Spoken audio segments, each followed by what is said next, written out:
I mean, here's the thing. One thing we know about white supremacy, it is a global phenomenon. So we know that people who practice white supremacy, who are classified as white or Caucasian, they follow a code.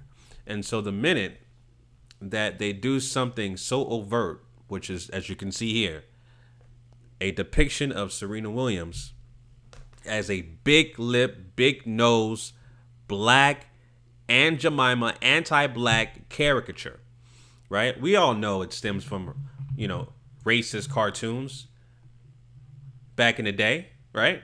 We all know that. The big lip caricatures and all that stuff. We know it comes from this stuff here, as y'all see. But typically when a cartoon is from Australia, okay, depicted Serena Williams after she had that meltdown in the U.S. Open, and we all know that, and I could make a separate video about Serena Williams having that meltdown, but I may or may not do that. But anyway, the point is that she had a meltdown at the U.S. Open. She got angry, and everything went left, and she lost the match.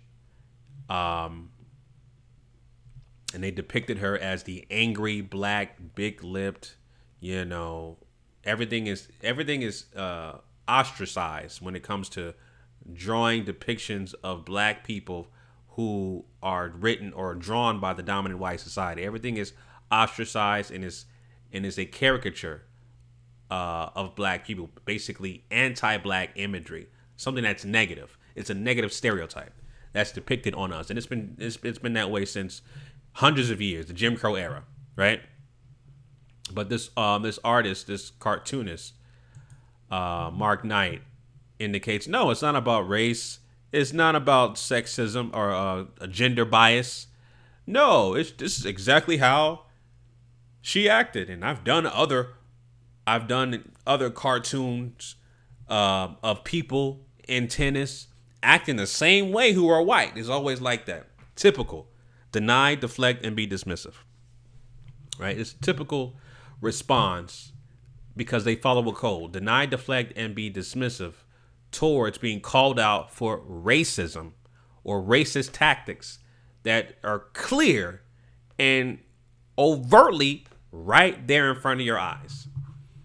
You being called out for a racist depiction of Serena Williams. And of course, you do the typical response of a white supremacist by following the code of deny, deflect, and be dismissive. So everybody, his white counterparts, including himself, are defending the photo and saying it's not racist and has nothing to do with being sexist. And this guy, Damon Johnson, responded on Twitter earlier today saying, cartoon is not racist or sexist. It rightfully mocks poor behavior by a tennis legend. Mark has the full support of everyone. I believe this guy is related to the newspaper in Melbourne, Australia.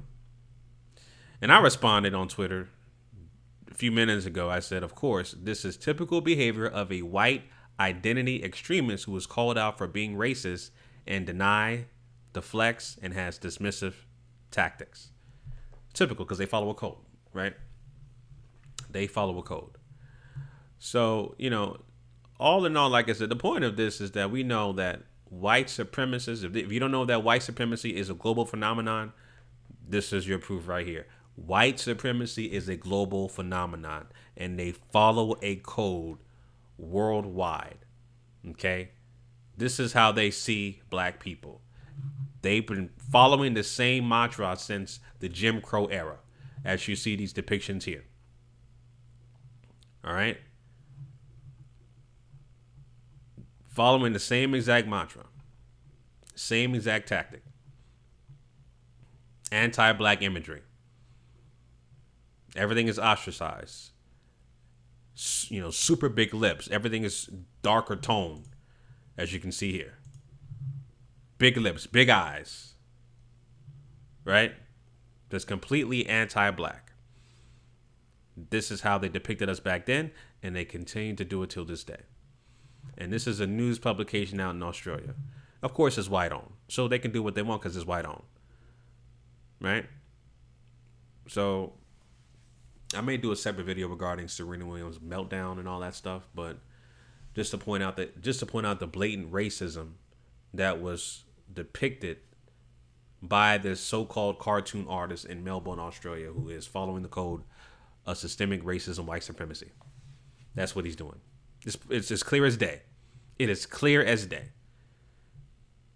And to combat this, and shout out to Nike for continuing to support athletes like Serena Williams, Colin Kaepernick, but we have to have our own. We have to have our own media outlets, our own publications, our own apparel companies, so that we can have the imagery that we portray in our best light. Not how the dominant white society perceives us, because obviously they've been doing this for centuries. But if we have our own publications, we have our own media outlets, we have our own resources to produce these images, we control the narrative. And that's what we have to do, right? So anyway, those are my quick thoughts about this photo, family. Leave your thoughts down below in the comment section. Till next time, Chauncey, a.k.a. The Black Separatist, signing out.